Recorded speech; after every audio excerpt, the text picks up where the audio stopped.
하겠습니다. 나를 따라오려거든. 나를 따라오려거든. 오늘 함께 읽은 마태복음 16장 21절에서 28절 말씀을 근거로 나를 따라오려거든 이라는 제목으로 함께 은혜를 나누겠습니다. 21절에서 23절은 예수님의 순환 예고 그리고 베드로의 항변에 대해서 기록되어 있고요. 24절에서 26절은 제자의 길 십자가에 대해서 언급이 되어 있습니다. 27절부터 28절까지는 예수님이 받으실 영광과 집행하실 심판에 대해서 기록이 되어 있는데요. 예수님께서 제자들에게 공생의 사건을 보여주시고 또 예수님께서 하나님의 아들이라는 확신과 믿음을 심어주셨어요. 그리고 4번에 걸쳐서 십자가의 고난을 당할 것이라고 예고를 하셨는데 그 중에서 오늘 본문 말씀이 첫 번째로 십자가 고난을 예고한 말씀입니다. 예수님께서 십자가에 달려 고난을 당하고 죽음을 당할 것을 말씀하셨지만 제자들은 그것을 이해하지 못하는 거예요. 예수님이 십자가 순환을 예고하니까 베드로가 가로막는 거예요. 이에 주님이 그 십자가를 지고 따라와야 그것이 진짜 제자다라고 말씀하고 계시는데 오늘 본문의 이때로부터를 기점으로 마태복음은 예수님의 사역과 가르침에 대한 전반부와 예수님께서 고난을 받고 죽임을 당하고 제3일에 살아나는 사건에 대한 후반부로 나뉘는 것을 볼 수가 있어요. 우리 21절을 함께 읽겠습니다. 시작. 이때로부터 예수 그리스도께서 자기가 예루살렘에 올라가 장로들과 대제사장들과 서기관들에게 많은 고난을 받고 죽임을 당하고 제3일에 살아나야 할 것을 제자들에게 비로소 나타내시니 마태복음은 긴 서론을 가진 고난 이야기인데 어제 본문까지 서론이라고 하면 오늘 본문부터 비로소 본격적인 마태복음 이야기가 시작되는 본론이 됩니다. 예수님께서는 그것을 제자들에게 가르치시려고 하나님의 진리를 여지껏 설명을 하셨어요. 예수님은 베드로의 신앙 고백을 들은 이후에 이제 준비가 되었다고 생각하셨는지 자신이 이제 장차 순환을 당하고 죽을 것을 공개적으로 말씀하고 계시는 거예요. 오늘 본문을 보게 되니까 예루살렘에 올라가셔서 영광을 받는 것이 아니라 장로들과 대제사장들과 서기관들에게 많은 고난을 받고 죽임을 당하고 제3일에 살아나야 할 것을 비로소 가르쳤다라고 기록하고 있어요. 구약시대에는 인간들이 죄를 지어서 하나님의 심판을 받아 죽어야 할 때 짐승을 잡아서 그 핏값으로 용서를 받았어요. 그런데 신약시대에 들어와서 예수님께서 단번에 십자가에서 죽으심으로 인해서 더 이상 짐승의 피가 필요 없어졌습니다. 짐승의 피를 흘리는 제사도 필요 없어졌습니다. 누구든지 예수 그리스도를 믿으면 구원받는 역사를 예수님께서 십자가에서 단번에 이루셨습니다. 예수님이 당신이 어떤 메시아인지를 오늘 밝히시는데 그분은 칼의 힘으로 로마를 몰아내고 팔레스타인의 다윗의 정치적 영화를 회복시켜줄 메시아가 아니라 그분은 고난을 받고 죽임을 당하는 메시아로서 우리에게 가르쳐주고 있는 거예요. 그런데 이게 제자들에게는 이해가 안 되는 거죠. 그래서 첫 번째 살펴볼 것은 무엇이냐면 예수님을 따라가려면 하나님의 일을 생각해야 이해가 된다라는 것이죠. 베드로는 예수님이 그리스도시요 살아계신 하나님의 아들이라는 고백을 했어요. 이것은 무엇입니까? 하나님께서 이 예수님에 대한 깨달음을 허락해 주셨다는 것인데 많은 사람들이 정치적인 메시아를 기대하고 있었고 민족적 회복과 개인적 야망을 이루려는 사람의 일에 머물러서 예수님을 바라봐서 바른 신앙 고백을 하지 못했는데 베드로가 주는 그리스도시요 살아계신 하나님의 아들입니다라는 바른 고백을 했음에도 불구하고 하나님의 일을 생각해야 될 그가 사람의 일을 생각한다고 예수님께서 말씀하시죠. 우리 22절 23절을 함께 읽겠습니다. 시작. 베드로가 예수를 붙들고 항변하여 이르되 주여 그리 마옵소서 이 일이 결코 주께 미치지 아니하리이다. 예수께서 돌이키시며 베드로에게 이르시되 사탄아 내 뒤로 물러가라. 너는 나를 넘어지게 하는 자로다. 내가 하나님의 일을 생각하지 아니하고 도리어 사람의 일을 생각하는도다 하시고 베드로는 가나여 가로되 그리하지 마옵소서라고 말했어요. 예수님을 붙들고 적극적으로 항변했다라고 성경은 기록합니다. 방금 예수님께 복을 받았던, 축복을 받았던, 천국의 열쇠를 부여받았던 베드로가 사탄이라며 예수님께 책망을 받아요. 왜 그렇게 됐습니까? 그가 하나님의 일을 생각하지 않았다고 예수님께서 말씀합니다. 하나님의 일이 아닌 사람의 일을 생각했다라고 말씀합니다. 화가 나신 예수님이 너는 나를 넘어지게 하는 자다라고 책망하셨어요. 여러분, 이게 직역하면 너는 나의 거친거리다라고 합니다. 조금 전에 반석과 같은 믿음으로 칭찬받았던 그가 졸지에 예수님을 넘어지게 하는 예수님의 거친거리로 전락되었다는 거예요. 하나님의 일이 무엇입니까? 하나님을 기쁘시게 하고 하나님께 영광 돌리고 또 하나님의 섭리를 따라가는 것이 하나님의 일인데,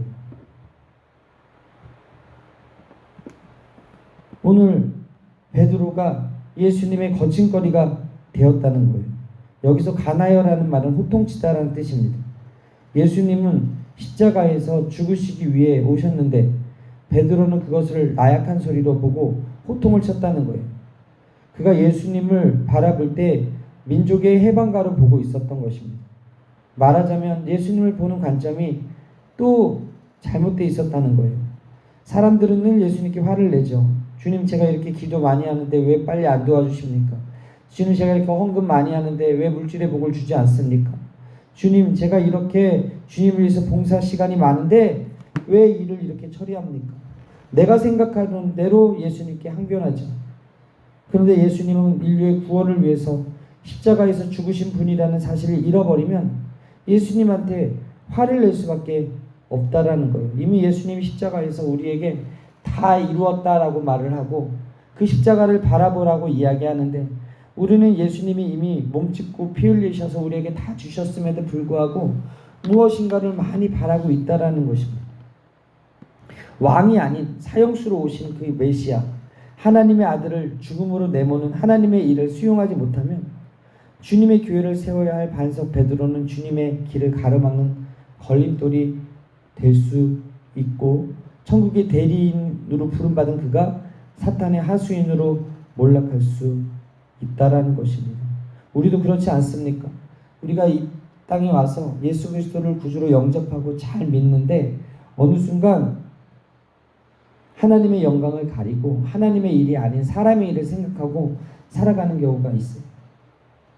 여기에는 없는데 우리 저 큰 교회에는 장로님들이 사람들을 사업적으로 만나려고 교회로 오시는 분들이 있더라고요.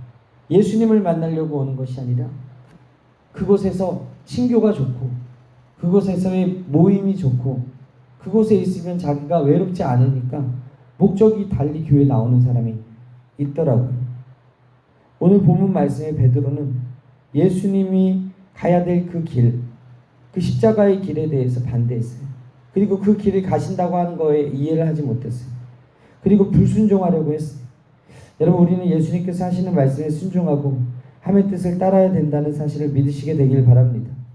예수님께서 말씀하신 것이 내 생각과 내 전통과 내 고정관념과 내가 이해하지 못할지라도 예수님께서 이 세상에 오신 것은 모든 사람을 구원하기 위해서, 또 죽음을 통해서 구속하고 부활을 통해서 하나님 앞에 영광 돌리는 깊은 뜻이 있는데도 불구하고 내가 생각하는 예수님, 내가 응답받는 그 기도의 제목들, 이런 것들로 예수님을 바라보면 안 된다라는 것이죠. 여러분, 하나님의 일은 바로 예수님께서 죽으셨다 부활하시는 것입니다. 베드로는 그 뜻을 알지 못해서 예수님의 거치는 것이 되었고 인간적인 생각으로 예수님을 만류했다는 것입니다. 이것을 성경은 사람의 일만 생각한다라고 기록하고 있어요. 하나님의 깊은 뜻을 깨닫지 못할 때 우리가 사람의 일로 교회 나올 수 있다라는 것입니다. 로마서 8장 5절에서 6절 말씀에 육신을 쫓는 자는 육신의 일을, 영을 쫓는 자는 영의 일을 생각하나니 육신의 생각은 사망이요 영의 생각은 생명과 평안이라 말씀합니다. 우리는 하나님을 생각하고 하나님의 일을 생각하고 하나님 앞에 충성할 때 비로소 사람의 일이 아닌 하나님의 일에 관심 갖고 하나님의 영광을 위해 살아갈 수 있음을 믿으시게 되기를 바랍니다. 하나님이 이 세상을 사는 동안에 하나님의 일을 생각하게 해달라고 기도해야 된다라는 거예요. 우리는 육신을 입기 때문에 항상 무엇을 먹을까 마실까 입을까 염려하고 걱정합니다. 그러나 하나님께서 기뻐하시는 것이 무엇입니까? 사람의 일을 생각하는 것이 아니라 하나님의 일을 생각하는 것입니다. 이스라엘의 탈무드에 하나님께서 당신에게 요청하는 그 일을 하라. 그러면 당신은 당신의 일에 하나님이 역사하심을 볼 것이다 라고 기록되어 있습니다. 하나님께서 함께 하시면 반드시 그 사람을 형통합니다. 그런데 그 사람이 어떤 사람이다? 하나님의 일을 생각하고 하나님의 일을 먼저 그의 나라와 그의 일을 구하는 사람이 바로 하나님의 일을 생각하는 사람을 믿으시게 되길 바랍니다. 하나님을 저버리고 탐욕과 욕심과 교만으로 인해서 마귀를 따라가는 사람이 많아요. 그래서 그 인생이 실패하고 불행하게 끝이 나는 사람들이 많아요. 우리는 하나님의 뜻과 사람의 뜻을 분명히 분별하고 구별할 때 하나님께서 우리를 통하여서 교회를 세워 나가실 것입니다. 사람의 일을 생각하는 것이 예수님께 거치는 것이요 예수님을 넘어지게 하는 자라고 기록되어 있기 때문에 우리가 하나님의 일을 이 아침에 생각하고 하나님의 뜻을 따라가기 위해서 인간적인 생각을 버리고 교만을 버리고 탐심을 버리고 말씀을 나아갈 때 그 사람은 하나님을 생각하게 하는 사람임을 믿으시게 되길 바랍니다. 두 번째, 자기 십자가를 지라는 거예요. 즉 십자가와 사명과 고난과 희생이 곧 자기의 십자가인데 십자가를 지는 것은 비유가 아니라 실제적인 것이라는 것이죠. 24절에서 26절을 함께 읽겠습니다. 시작. 이에 예수께서 제자들에게 이르시되 누구든지 나를 따라오려거든 자기를 부인하고 자기 십자가를 지고 나를 따를 것이니 누구든지 제 목숨을 구원하고자 하면 잃을 것이요 누구든지 나를 위하여 제 목숨을 잃으면 찾으리라. 사람이 만일 온 천하를 얻고도 제 목숨을 잃으면 무엇이 유익하리요? 사람이 무엇을 주고 제 목숨과 바꾸겠느냐? 순환받고 죽임을 당할 예수님이 나중에 영광 중에 다시 오실 것이다. 그 십자가에 어떻게 반응했는지로 자기 백성과 자기 백성이 아닌 자로 가르치고 계신다는 것입니다. 여러분, 스승이 형틀을 짊어지고 사형장으로 향하는 공개적인 수치를 당한다면 제자들도 그 운명을 함께해야 돼요. 자기 부인 역시 여기서는 금욕이 아닌 죽음을 의미하는데 예수님과 함께 죽지 않으려면 제자의 길을 포기하는 수밖에 없어요. 오늘날 우리는 믿기 위해서 죽음을 무릅쓰지 않아도 됩니다. 십자가와 자기 부인을 회복과 변화의 삶의 은유로 적용하지 않아도 됩니다. 여러분, 북한은 예수를 구주로 고백하는 순간 죽어요. 북한은 성경책을 가지고 있는 것만으로도 죽어요. 근데 우리는 예수 믿는 거에 대해서 누가 핍박하지 않아요. 그렇기 때문에 이 자기 부인이 가까이 오지 않아요. 확 와닿지 않아요. 그리고 예수님을 따라가는 삶이 어떻게 보면 편리할 수도 있어요. 하나님의 말씀에 순종하는 삶이 가장 기본적이고 축복받은 삶이고 영광스러운 삶인데 예수님을 따라가기 위해서 예수님이 십자가를 지라 하신 그 말씀에 순종하기 위해서는 자기를 부인해야 되거든요. 여러분, 자기를 부인한다는 것은 어떻게 보면 자신의 욕심을 버린다는 거예요. 인간적인 그 생각들을 버린다는 거예요. 자기 십자가를 지고 자신에게 주어진 사명, 그 일을 감당하는 것이 곧 하나님의 말씀에 순종하는 예수님을 따라가는 삶이라는 것입니다. 여러분, 십자가는요, 사형수들이 이렇게 지고 가는 그 처형틀이거든요. 그래서 늘 죄인들이 달려서 죽던 곳인데 예수님께서 그곳에 매달리심으로 십자가의 의미가 달라졌거든요. 예수님께서 십자가를 통해서 행하신 착하고 좋은 일, 많은 사람들을 위해서 희생하고 헌신의 사명을 통해서 그 십자가의 관점이 달라지는 거예요. 십자가는 내가 비록 손해를 입고 손해를 원치 않는다 할지라도 이것이 올바른 길이고 하나님의 뜻이라면 반드시 그 뜻대로 순종해야 되는 것입니다. 그래서 십자가를 버리지 말고 십자가를 지고 예수님을 쫓아갈 때 비로소 그 십자가가 가치 있고 의미가 있어진다는 것이죠. 신학자 토마스 아켄퍼스가 참고 순종하며 십자가를 져라. 그리하면 마지막에 그 십자가가 너를 져 줄 것이다 라고 말했습니다.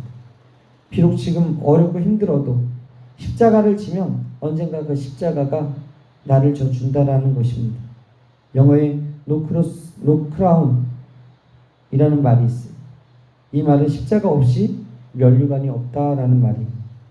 금메달을 딴 사람들은 금메달 그냥 받습니까? 금메달을 따기 위해서 노력하고 땀 흘리고 수고해서 금메달을 통해 영광과 보상을 받아요. 하나님 앞에서 공짜가 없어요. 십자가의 길이 쉽지가 않습니다. 정말 나를 부인하고 예수님을 따라간다는 것이 어렵습니다. 그러나 하나님께서 그 십자가를 지고 나를 따라오라고 예수님을 통해서 가르쳐 주셨어요. 여러분이 십자가를 지지 않으려고 도망가면 도망가는 것만큼 하나님의 은혜에서 멀어지는데, 십자가를 지고 예수님의 뒤를 따르는 길이 좁은 길이고 힘든 길이고 어려운 길이라도 그 길은 절대 공짜가 아니라는 거예요. 반드시 그 길에 은혜가 있고 보상이 있고 복이 있고 형통의 길임을 믿으시게 되길 바랍니다. 자기 십자가를 지고 축복받는 여러분이 되시기를 주님의 이름으로 축원합니다. 마지막으로 각 사람이 행한 대로 갚으시겠다라는 거예요. 하나님이 인자 예수님을 다시 살리셔서 하나님 나라의 왕권을 부여하실 때가 반드시 올 것이다 라는 것이죠. 우리 27절 28절 함께 읽겠습니다. 시작. 인자가 아버지의 영광으로 그 천사들과 함께 오리니 그때 각 사람이 행한 대로 갚으리라. 진실로 너에게 이르노니 여기 서 있는 사람 중에 죽기 전에 인자가 그 왕권을 가지고 오는 것을 볼 자들도 있느니라. 여러분, 주님 오시는 그날은 어떤 사람에게는 두려움의 날이고 어떤 사람들은 기쁨의 날이에요. 왜냐하면 그 사람이 행한 대로 갚으시겠다고 말씀하시니까. 자기 목숨을 얻으려고 예수님을 버렸는데 예수님께서 오시는 자에게는 두려움의 날입니다. 자기 목숨을 버리고 예수님을 따랐다면 예수님을 얻었기에 그날은 축복의 날입니다. 여러분, 우리가 오늘 십자가를 지고 가는 길이 비록 자기 목숨을 버리는 것 같이 정말 힘들고 어려운 길이라고 할지라도 반드시 우리에게 본 그대로 오시리라 말씀하신 주님이 심판주로 오실 때 우리는 영광스러운 면류관을 얻게 된다는 사실을 믿으시게 되기를 바랍니다. 우리 하나님은 축복하는 자에게는 복 주시는 분이시고 심판하실 자에게는 엄하게 벌을 주시는 분이세요. 그렇기 때문에 우리는 하나님 앞에서 오늘도 최선을 다하고 충성을 다해야 될 줄 믿습니다. 갈라디아서 6장 7절 이하에 스스로 속이지 말라. 하나님은 만원의 여김을 받지 아니하시나니 사람이 무엇으로 심든지 그대로 거두리라. 자기 육체를 위하여 심는 자는 육체로부터 썩어진 것을 거두고 성령을 위해서 심는 자는 성령으로부터 영생을 거두겠다 말씀하고 있어요. 여러분, 사람은 속일 수 있지만, 여기 있는 목사도 속일 수 있지만, 사람인 장로, 권사, 집사님들도 속일 수 있지만 결코 하나님은 만원이 여기시지 받지 않습니다. 속일 수 없다는 것입니다. 열매를 보고 나무를 안다고 하였는데 우리가 성령 충만 받으면 그 인생에 빛이 임해요. 그러면 항상 그분이 있는 곳은 밝음이 있어요. 저는 성령 충만은 곧 따스함과 밝음이라고 생각합니다. 성령 충만 받은 사람은 날마다 감사가 넘쳐나고 그 삶에 기쁨이 넘쳐나고 그 주변에 밝음이 있고 따스함이 머물고. 근데 성령 충만하지 않고 마음이 강팍한 사람들은 그곳에 가면 항상 분열이 있어. 항상 분쟁이 있어. 미움과 시기가 있어. 그래서 성령 충만은 받아도 되고 안 받아도 되는 것이 아니라 명령이거든요. 성령 충만을 받으라. 왜 그렇습니까? 성령 충만을 받아야 성령의 인도를 받을 수 있고요. 성령 충만을 받을 때 비로소 그곳이 하나님의 나라가 임하기 때문에 그렇습니다. 요한계시록 22장 12절 말씀에 보라 내가 속히 오리니 내가 줄 상이 내게 있어 각 사람에게 그의 일한 대로 갚아주리라고 이야기하고 있어요. 이 말씀이 축복의 말씀인 것은 분명하지만 심판의 말씀이기도 하거든요. 선을 행한 사람에게는 하나님께서 성과 복으로 그리고 은혜를 베풀어 주실 것이지만 기도한 사람에게는 기도에 대해서 응답으로 갚아주시고 충성한 사람은 충성한 대로 상을 또 갚아주실 거예요. 그런데 반면에 악을 행한 사람은 어떻게 한다고요? 그 악에 대한 심판이 나타나고, 교만한 사람에게 패망이 다가오고, 우상숭배를 행한 사람에게 우상숭배의 죄가 임하게 된다라는 거예요. 여러분, 어저께 분당의 서현에서 그 AK 백화점 자주 갔던 곳이거든요. 제가 그 사람이 칼부림을 또 했대. 이유가 뭐냐 물어봤더니 여자친구가 아는 사람 중에 한 명이 죽으면 여자친구가 슬퍼할까봐, 전 여자친구. 그게 이유예요. 이전에도 여러분 신림동인가? 거기에서도 칼부림이 한 번 있었죠. 일주일 전이에요. 그것도 불과. 왜 이런 일이 일어나요? 법이 너무 무르는 거야. 어떻게 보면 더 이런 일이 벌어졌을 때 바로 엄중하게 대처를 했다면 제발 일어나지 않았겠죠. 이렇게 모방범죄가 일어나지 않았을 터인데 우리나라 법이 너무 관대해요. 우리 하나님은 관대하시지만 용서를 비는 자들에겐 관대하시지만 악을 행하는 자들에게는 엄중하시다. 반드시 갚으시는 하나님이시다. 그렇기 때문에 그 하나님 앞에 우리가 두렵고 떨림으로 구원을 이루어야 될 줄 믿습니다.